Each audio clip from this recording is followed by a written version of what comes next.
Dear students, in this video, I will explain law of equimarginal utility. Law of equimarginal utility is also known as the law of substitution or the law of maximum satisfaction.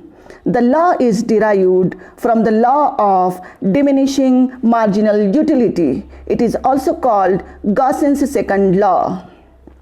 Dear students, before I explain law of equimarginal utility, let us know the meaning of equilibrium. A consumer is in equilibrium when he secures maximum possible satisfaction out of his expenses. Equilibrium means a condition of rest or changelessness. Any change will reduce his total satisfaction. It means that एक consumer उस वक्त equilibrium पर होगा जब उसे maximum satisfaction मिलेगा. Here we will study consumer's equilibrium with two commodities with the help of law of equimarginal utility. Let us understand the assumptions of the law. The first assumption is a consumer has given income which is spent on various goods. As we know that wants are unlimited, but means income or resources are limited. So here the consumer has given income that is rupees 19 which he may spend for the purchase of various goods. In our example, we have taken two commodities for simplicity. It means that एक consumer की एक buyer की income only rupees 19 है. उसके पास rupees 19 खर्च करने के लिए है. In reality we observe that एक कंज्यूमर वैरायटी ऑफ कमोडिटीज खरीदता है, लेकिन यहाँ पर यह अज्यूम किया गया है कि वह सिर्फ टू कमोडिटीज खरीदता है, good X and good Y. Second assumption, prices of two goods are given. Good X की प्राइस रुपीज 2 है और गुड वाई की प्राइस रुपीस 3 है, ऐसा हमने अज्यूम किया है. Then income is equal to expenditure.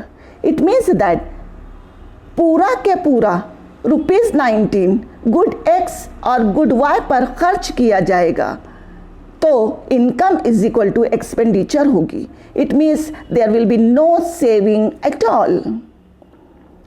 Next assumption is marginal utility of money remains constant. Money is one of many commodities. और जिस तरह हमें एक कमोडिटी से यूटिलिटी मिलती है, उसके कंजम्पशन से सेटिस्फैक्शन मिलता है, इसी तरह पैसा भी जब हमारे पास आता है तो उससे भी हमें यूटिलिटी मिलती है, सेटिस्फैक्शन मिलता है, इंसान खुश होता है. मगर यही रुपया पैसा, यही मनी हर किसी को अलग अलग सेटिस्फैक्शन देता है. लेकिन लॉ ऑफ इक्विमार्जिनल यूटिलिटी में, कार्डिनल एनालिसिस में मार्जिनल यूटिलिटी ऑफ मनी यानी MUM को कांस्टेंट रखा गया है. और हमने यहाँ पे ये अज्यूम किया है कि MUM is ₹1 is equal to 6 utils. It means that 1 रुपये से 6 यूटिल्स का सेटिस्फैक्शन मिलता है. कार्डिनल एनालिसिस में यूटिलिटी को यूटिल्स में नापा जाता है, मेजर किया जाता है. Next assumption is consumer acts rationally. It means that the aim of the consumer is to maximise satisfaction. MU of a commodity falls.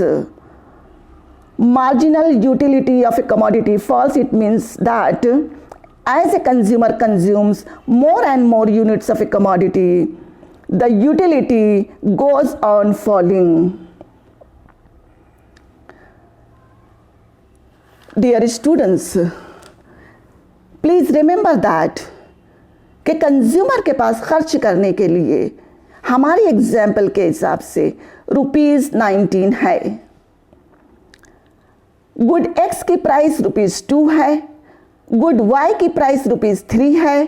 Marginal utility of money is ₹1 is equal to 6 utils. Now come to the statement of law of equimarginal utility. The law of equimarginal utility states that the consumer will distribute his money income between the goods in such a way that utility derived from the last rupees spent on each good is equal. The consumer will get maximum satisfaction.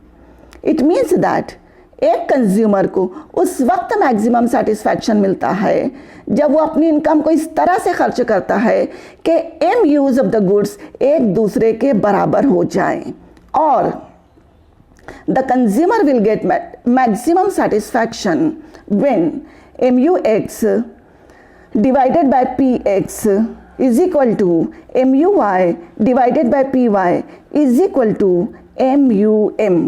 In other words, when marginal utilities of one commodity divided by its price and the marginal utility of other commodity divided by its price are equal with the marginal utility of money. It means that consumer को उस वक्त maximum satisfaction मिलेगा, उस वक्त वो equilibrium की position पर होगा जब एम यूज उनकी प्राइस रेशो और मार्जिनल यूटिलिटी ऑफ मनी के बराबर हो जाएं. That we are going to test. Now we will understand law of equimarginal utility with the help of an example given in the table. Table आपके सामने है. इस table में 5 कॉलम्स है. From left to the right, the first column denotes units of good X and Y 1 2 3 4 5 6. Next column, दूसरा column marginal utility of X को जाहिर करता है. तीसरा column marginal utility of good Y को डिनोट करता है. And we know that as per the law of diminishing marginal utility, MUs of good X and Y are falling.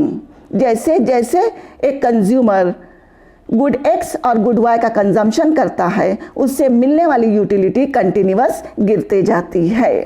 तो आपके सामने है marginal utility of good X और marginal utility of good Y. This is totally A hypothetical example. Now come to the fourth column. Fourth column denotes MUX divided by PX. Marginal utility of good X divided by price of X in terms of utils. Dear students, हमारे पास already marginal utility of good X है और price of X हमने assume किया है कि वो ₹2 है. जब एक कंज्यूमर गुड X का 1 यूनिट कंज्यूम करता है तो उसे मार्जिनल यूटिलिटी 20 यूटिल्स की मिलती है और प्राइस गुड X की ₹2 है. सो 20 डिवाइडेड बाय 2 अगर हम कर दें तो हमारा रिजल्ट आएगा 10 utils. So MUX divided by PX for the first unit of consumption of good X is 10 utils. In the same way, we may calculate MUX divided by PX. 18 divided by 2 is equal to 9. 16 divided by 2 is equal to 8. 14 divided by 2 is equal to 7. 12 divided by 2 is equal to 6. And 10 divided by 2 is equal to 5. इस तरीके से हमने calculate कर लिया marginal utility of good X divided by price of good X. In the same way हम calculate कर सकते हैं marginal utility of Y divided by price of Y. Marginal utility of Y already हमारे पास है, column number 3 में दिया हुआ है और प्राइस ऑफ गुड Y हमने एज्यूम किया है कि वो ₹3 रहेगी. जब एक कंज्यूमर गुड Y का फर्स्ट यूनिट कंज्यूम करता है तो उसे 24 यूटिल्स का सेटिस्फैक्शन मिलता है और प्राइस ऑफ गुड Y ₹3 है. So 24 divided by 3 is equal to 8. That is MUY upon PY for the first unit In the same way, we may calculate MUY divided by Y for other units of good Y. 21 divided by 3 is equal to 7. 18 divided by 3 is equal to 6. 15 divided by 3 is equal to 5. 9 divided by 3 is equal to 3. 3 divided by 3 is equal to 1. Dear students, इस तरह से अब हमारे पास MUX भी है, MUY भी है, MUX divided by PX भी हमने कैलकुलेट कर लिया, MUY divided bye Y we also are calculated. Now the final step is consumer's equilibrium. A consumer will be in equilibrium when MUX divided by PX is equal to MUY divided by PY is equal to MUM and total income is equal to total expenditure. जब एक consumer 5 units good X के consume करता है तो उसे 6 utils का satisfaction मिलता है जो कि MUM के बराबर है और उसका टोटल एक्सपेंडिचर ₹10 है। 5 यूनिट्स वो कंज्यूम कर रहा है और प्राइस ऑफ गुड X ₹2 है। सो 5 into 2 is equal to 10। इस तरीके से टोटल इनकम ऑफ ₹19 में से 10 रुपीज़ गुड X पर खर्च हुए। इन द सेम वे जब कंज्यूमर 3 यूनिट्स गुड Y के कंज्यूम करता है तो उसे 6 यूटिल्स का सेटिस्फैक्शन मिलता है जो कि MUM के बराबर है और कंज्यूमर का टोटल एक्सपेंडिचर ₹9 का है। 3 यूनिट्स वो कंज्यूम कर रहा है और प्राइस ऑफ गुड Y ₹3 है। सो 3 into 3 is equal to 9। इस तरह से ₹19 में से 9 रुपीज़ गुड Y पर खर्च हुए। गुड X पर 10 रुपीज़ का खर्च, गुड Y पर 9 रुपीज़ का खर्च। इट मीन्स दैट इनकम भी 19 है और एक्सपेंडिचर भी 19 हो गया। So income is equal to expenditure हमारी इक्विलिब्रियम की पहली कंडीशन यहाँ पर सेटिस्फाई हुई। दूसरी कंडीशन ये है कि MUX divided by PX is equal to MUY divided by PY is equal to MUM। ये तीनों के तीनों रेशो 6 यूटिल्स के बराबर हो गए और यही कंज्यूमर का इक्विलिब्रियम पॉइंट है और इसे यहीं पर इसी पॉइंट पर मैक्सिमम सेटिस्फैक्शन मिलता है। इसे ही law of equi marginal utility कहेंगे और कंज्यूमर्स इक्विलिब्रियम विथ 2 कमोडिटीज़।